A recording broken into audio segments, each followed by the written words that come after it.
नमस्कार, मैं हूं एमएस आडर और आज मैं जिस चैप्टर को आपके सामने लेकर आई हूं उसका अंक है चैप्टर 13। सौम्या अपने स्टडी रूम में अपने स्टडी टेबल पर बैठी थी क्योंकि वो सामान्य सर्जरी से संबंधित कुछ नया लेख पढ़ना चाहती थी, लेकिन वह हिमांक के प्रति अपनी छिपी भावना को नियंत्रित नहीं कर सकी। उसने उसकी उपस्थिति को अपने करीब महसूस किया। फिर उसने अपना ध्यान काम पर लगाने के लिए नाइट लैम्प जलाया। अगले दिन सुबह हिमांक के ऑफिस में कर्नल अरनेश छेत्री ने हिमांक और ब्रवूरा टास्क फोर्स के अन्य शॉर्टलिस्टेड सैनिकों को आधिकारिक प्रशिक्षण के लिए कहा। कर्नल अरनेश छेत्री ने कहा, यह प्रशिक्षण आतंकवाद विरोधी विशेषज्ञता के लिए है। मेजर हिमांक, आप अपनी टुकड़ी के साथ शाम 7 बजे मिलिट्री स्पेशल ट्रेन से प्रभु क्षेत्र के लिए निकले और एक बात ध्यान रखें, आप सभी को ट्रेनिंग पीरियड आप लोगों के परफॉर्मेंस पर निर्भर करेगी। आप ठीक से इवैल्यूएशन टेस्ट क्लियर नहीं किया अगर आप लोगों ने, तो फिर वहां आप सबको लंबे समय तक रुकना होगा। मेजर हिमांक अपनी टीम के साथ तैयार था। उसने लिस्ट देखते हुए धीरे से कहा, इस लिस्ट में मेजर राहुल गलगोटिया, नायब सूबेदार फर्नांडिस, हवलदार गौतम का नाम है। ओके, इसके अलावा हवलदार व्यास, हवलदार रविकांत त्रिवेदी, नायक निमित खेड़कर, अश्विन खुराना, नायक अब्दुल शेख, लांस नायक रोहन ठाकुर का नाम भी है। ठीक है। इन सभी ने शाम 5:30 बजे अपना ऑफिशियल काम खत्म किया। उसके तुरंत बाद वे सब अपना बैग पैक करने के लिए संबंधित हॉस्टल के कमरों की ओर निकल। हिमांक का घर हॉस्टल से मुश्किल से 2.5 किलोमीटर की दूरी पर था, इसीलिए वो अपनी टीम के अन्य सदस्यों के बराबर समय पहुंचने पर कामयाब रहा और वे सभी मिलिट्री वाहन में सवार हुए और ठीक शाम 6:45 बजे नारेगढ़ स्टेशन पहुंचे। प्रभु क्षेत्र एक्सप्रेस प्लेटफॉर्म नंबर 2 पर थी। वे सभी पलक झपकते ही मिलिट्री डिब्बे में सवार हो गए। रेवन का सेल बज रहा था। ये कॉल उसकी वाइफ का था। रेवन ने बड़बड़ाते हुए जवाब दिया, हम सभी एक साथ हैं, इसलिए अगर कोई भी ज़रूरी बात है तो टेक्स्ट मैसेज भेज दो। और फिर उसकी बातें सुनकर बाकी सभी हंसने लगे। इस बार हिमांक इस पूरे मामले में शरीक नहीं था, हालांकि वो उनकी टीम में सबसे मजाकिया इंसान है। यात्रा के दौरान वो बस सौम्या के बारे में सोचे जा रहा था। कुछ देर बाद उसे अपना ध्यान सौम्या के बारे में सोचने से हटाना चाहा और उसने कहा, चलो कुछ पसंदीदा गाने गाते हैं यार। उसी वक्त अब्दुल ने एक मधुर गाना गाया। उसकी सुरीली सुरीली आवाज़ सुन के वे सभी खो से गए, लेकिन हिमांक के लिए वो गाना सुनना बेहद दर्दनाक था क्योंकि वो एक रोमांटिक गाना था। अगली बारी रेवन की थी, लेकिन वो टेक्स्ट मैसेज भेजने में व्यस्त था। हिमांक ने कहा, बस भाई ध्यान रखो, ट्रैवलिंग पर ध्यान रखो, ठीक है ना, प्रेजेंट में रहो। राम्या तुम्हारे साथ यात्रा नहीं कर रही है, हम सब तुम्हारे साथ रहने वाले हैं। इसके बाद कुछ ही सेकंड के अंतर में गौतम ने कहा, Revan sir, Ramya ma'am software बनाने में व्यस्त होंगी, इसलिए आप उन्हें परेशान ना करें, अगला गाना गाएं। रेवन एक बेहद बेसुरा गायक था, वो एक बाथरूम सिंगर था। हिमांक ने मुस्कुराते हुए कहा, अपनी वाइफ के लिए कभी मत गाना, वरना डिवोर्स दे देगी। अब हिमांक बेहतर महसूस कर रहा था क्योंकि अब वो फोकस कर पा रहा था। इसकी वजह से वो अपनी टीम का एक हिस्सा बन पा रहा था।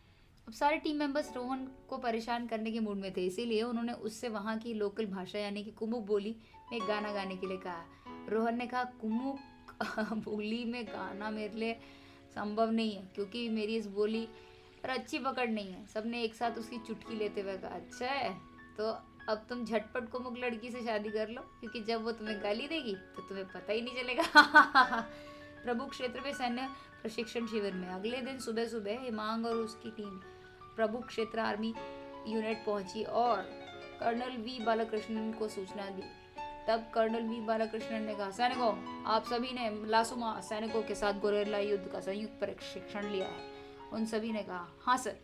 कर्नल वी बालाकृष्णन ने आदेश दिया, मुख्य द्वार पर ठीक 8 बजे समय पर पहुंचे क्योंकि वहां से उन्हें पिकअप किया जाएगा। और वे सभी मीडियम 4x ट्रक में सवार हो गए।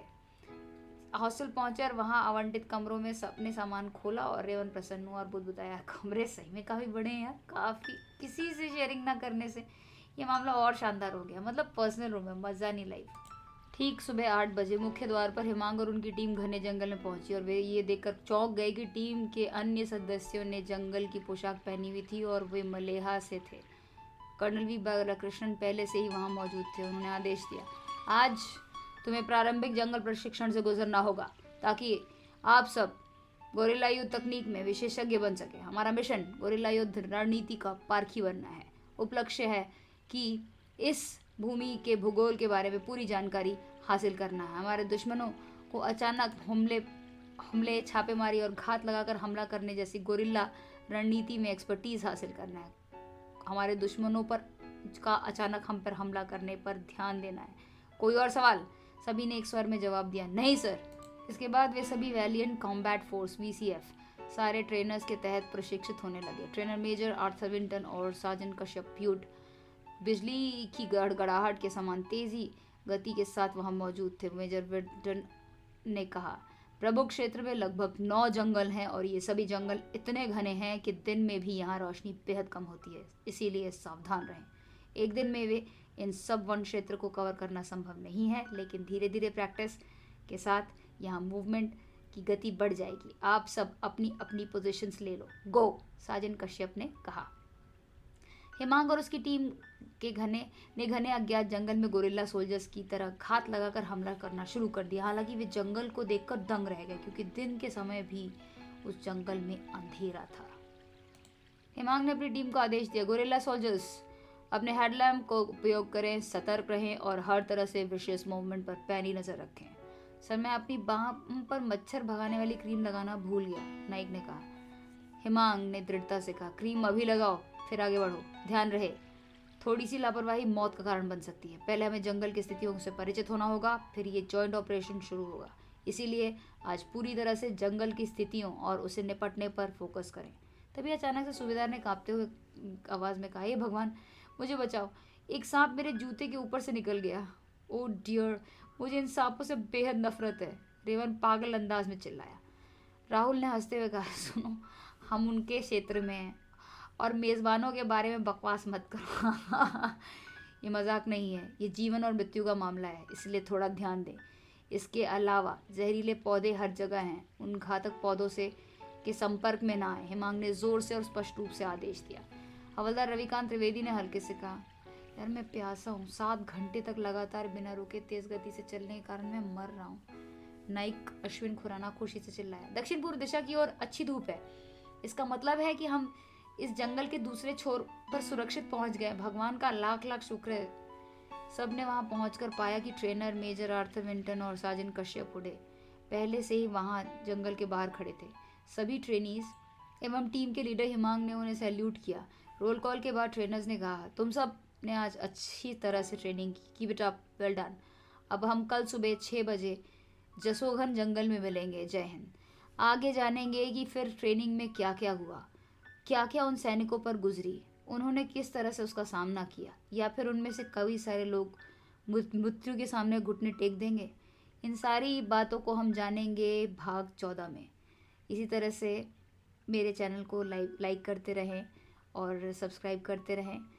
आपके प्यार, आपकी सराहना के लिए बहुत बहुत धन्यवाद। हमेशा मुस्कुराते रहिए। Have a blissful life.